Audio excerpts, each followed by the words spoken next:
हैरान कर देने वाली ये तस्वीर उत्तर प्रदेश के मिर्जापुर की है, जिसमें गंगा नदी में एक घर बहता हुआ दिखाई दे रहा है। इस बहते हुए घर को देखकर बरिया घाट पर मौजूद लोग हैरान रह गए। कंक्रीट से बना पक्का घर पानी में ऐसे बह रहा है मानो पानी में कोई नाव तैर रहा हो। मिर्जापुर में इस नजारे को जिसने भी देखा वो अचरज में पड़ गया। मिर्जापुर जिले में गंगा खतरे के निशान से ऊपर बह रही है। बाढ़ की वजह से 404 गांव बुरी तरह से प्रभावित हुई हैं।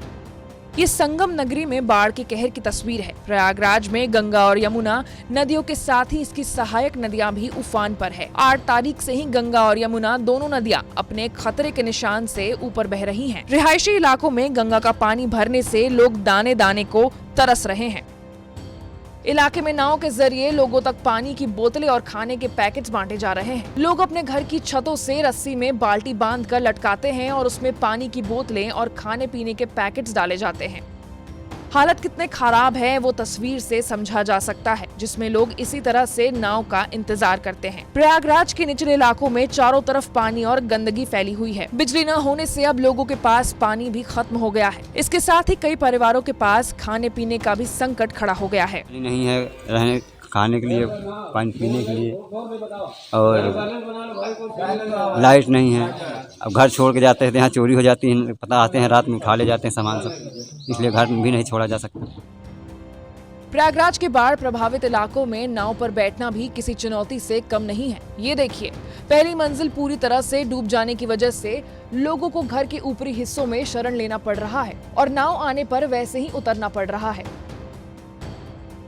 डिप्टी सीएम केशव प्रसाद मौर्य ने प्रयागराज के बाढ़ग्रस्त इलाकों का हवाई दौरा कर लिया है। डिप्टी सीएम ने इसके बाद एक बैठक भी बुलाई और अफसरों को भविष्य में बाढ़ की समस्या को दूर करने के लिए कदम उठाने के आदेश दिए हैं। जो बाढ़ की समस्या है वह गंभीर रूप में थी। आज उसका मैंने हवाई सर्वे किया, निरीक्षण भी किया है। फिर बाढ़ से जुड़े हुए जो अधिकारी हैं उनके साथ एक बैठक भी की है। यहाँ पे जो बाढ़ राहत केंद्र है उसकी भी व्यवस्था है। जो बाढ़ पीड़ित हैं उनकी सहायता के लिए भी। प्रयागराज के बाद अब गाजीपुर का हाल देखिए, जहां पर गंगा नदी रौद्र रूप में है। ग्रामीण इलाकों में हजारों एकड़ खेत गंगा में समा चुके हैं। वहीं शहर के कई हिस्सों में पानी घुसने से गंगा के तटवर्ती इलाके में रहने वाले लोग परेशान हो गए हैं। अभी बाढ़ के लिए, चरने के लिए, खाने के लिए सब है। पूर्वी उत्तर प्रदेश में चंदौली में भी गंगा खतरे के निशान से ऊपर बह रही है। बाढ़ का पानी दर्जनों गांवों में घुस चुका है। बाढ़ के पानी से सैकड़ों एकड़ धान की फसल डूब गई है।